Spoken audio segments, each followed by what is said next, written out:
Over the last year and a bit, you guys have been sending me your studio portrait work. You've been asking me to look at it, and you've often said to me, Martin, I don't think my lighting is quite right. What's wrong with it?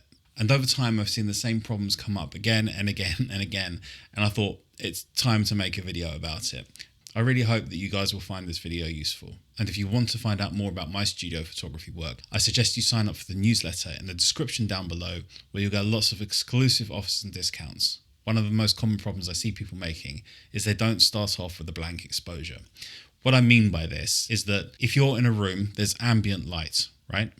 And you're going to light your subject with a flash or flashes. But the ambient light that's in the room, whether it's coming from a window, from other lighting sources, they can create color casts, unwanted lighting directions, and so on. This usually displays itself as an unwanted color in the picture, or the lighting just not quite seeming right. I've often asked people, how many light sources have you got here? And they'll tell me there's one, and I'll say, no, you've got at least two. So your initial exposure that you take is what you take before you start using any of the flashes. They should be switched off. And if you don't want to include things like window light or other lighting sources, you should set your exposure in camera so the screen looks black when you take a picture. Only by the picture being black on the back of the camera will you know that there's no other light sources intruding into that picture.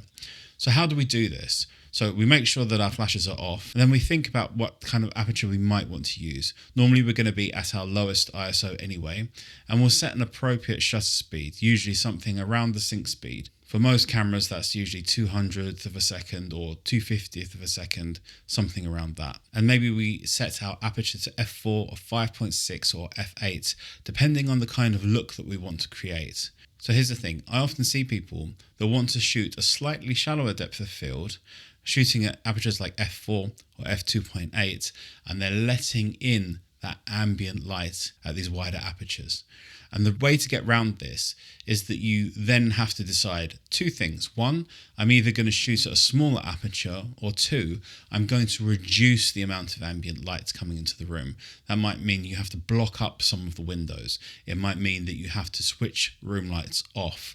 Otherwise, these lights are going to intrude into your picture. Of course, if you're happy to shoot at f8, you might find that you're cutting out most of that lighting anyway. But if f8's not enough, then I suggest you look at switching off or reducing some of the ambient light that's coming into your picture. You really want to make sure that you're starting off with a blank exposure. Then after that, you can bring in your lights, your flashes, and power them up to the level where you get the correct exposure on your subjects for what you're looking for. Another really common problem that I see is people just using the wrong light modifiers. There are loads of different light modifiers, and by light modifiers I mean softboxes and umbrellas and so on. But whilst there are so many variations of the same thing, like a parabolic reflective umbrella and a softbox are kind of largely doing the same job, I'm going to talk about the two most common types of lighting modifier that we use. One is a softbox and two is an umbrella. If you want a darker look like I've got here, you need a softbox. If you want to have light spilling everywhere and have a much softer look, you're going to be using an umbrella. There are exceptions to all of this, and there's a lot of devices that are kind of umbrellas that look like softboxes and so on, and softboxes with umbrella mechanisms in them. Essentially, you need to look at what it's doing with the light.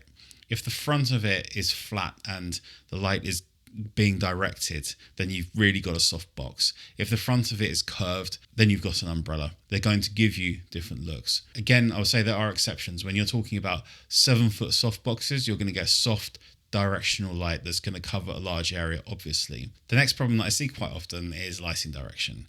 People have this idea that a 45-degree light is, Rembrandt lighting, and that's how everything that is done in portraiture is lit. And that's really not true. For instance, take this picture here of Anastasia. When I did this is side lit with the light off to the front, but it's side lit. It's not at 45 degrees. And there is a second light in the background.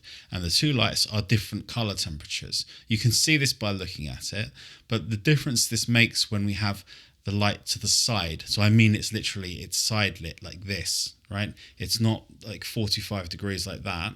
It's side lit like this.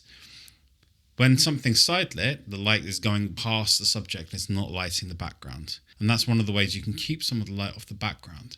So the angles that your lights are at will make a big difference to how your picture's going to look. And I really highly recommend you just experiment with this. You can just take pictures of yourself, sit on a chair, set your lighting up, put the light somewhere, take a photo, look at it, and move your light around. It's the best way to learn, is to just take test shots, take pictures of yourself and look at the results and see what different lighting angles give you, and you'll learn how the lights work like that. Another common problem I see is when it comes to 1 versus 2 light setups. Firstly is people kind of not realizing that there's a second light in the picture. That's often when there's just like a hair light in the background. But the other one is when they're using the second light, they don't realize that they can do more with it than just make a hair light in the background. So when we're using a light in the background, it will catch the back of our model, but it can also catch the background. So by moving it further away from them, the light can spill out more. Another one of the really common problems I see is that people don't understand inverse square law. They can explain it to me, but they can't actually do it. Inverse square law simply explains the way the light falls off when it leaves the light source. And the way that inverse square law gets used, it controls the contrast level between the model and the background. So the lighting contrast levels on the model's face and body, and also then how that relates to the background as well. So if we position our model close to the light, we're going to get a very high contrast light with a very quick fall off. If we move our light further away, we're going to get a much more even spread of light. The light will appear to wrap around our model, like in this picture here, because the light is traveling a long distance. It's able to spread out over a larger area. And I know because people have asked in previous videos, inverse square law always applies from the originating light point or source. So how do you practice that? Without going into a full tutorial on inverse square law, how would you practice it? Set yourself up in front of a light in the background, move the light further away and closer to you. And you'll have to change your camera exposures as you do it, but look how the light looks different when the light's further away and when it's closer to you. Then what you can do is you can keep the light the same distance from you, but you move yourself and the light further from the background and closer to it. And the third thing you can do is you leave the light where it is and you move closer to the light, and then you move closer to the background. By doing those 3 exercises, you will really get a really good understanding of the inverse square law and how it works. Once you've watched all the video tutorials and you've got this theory in your mind, you have to practice this stuff.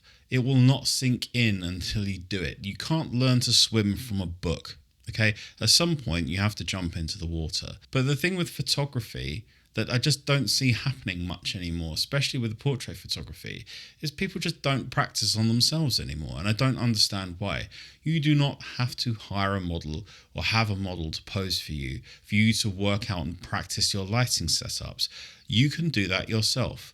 Get yourself a budget tripod, stick your camera on that tripod, sit on a chair and take pictures of yourself and change your setups all the time and look at the results and write it down if you have to. Picture 1 is this, picture 2 is that.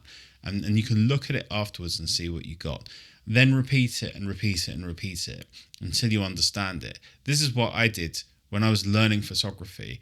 And so what I see all the time is that lack of experience coming through in photographers. So you guys, you need to practice and you'll get there. I promise you it's worth it, because once you get to the point where you can really control lighting and you can get the effects and the looks that you want to, it's absolutely worth it. Please remember to sign up for the newsletter. The link is in the description down below. You'll get discount codes for my courses. You'll get exclusive offers as well. It's well worth signing up for. Subscribe if you're new, give me a thumbs up and drop me a comment if you want. Let me know if that was useful for you and if you have any other questions you'd like me to cover in a future video. See you next time. Take care. Bye-bye.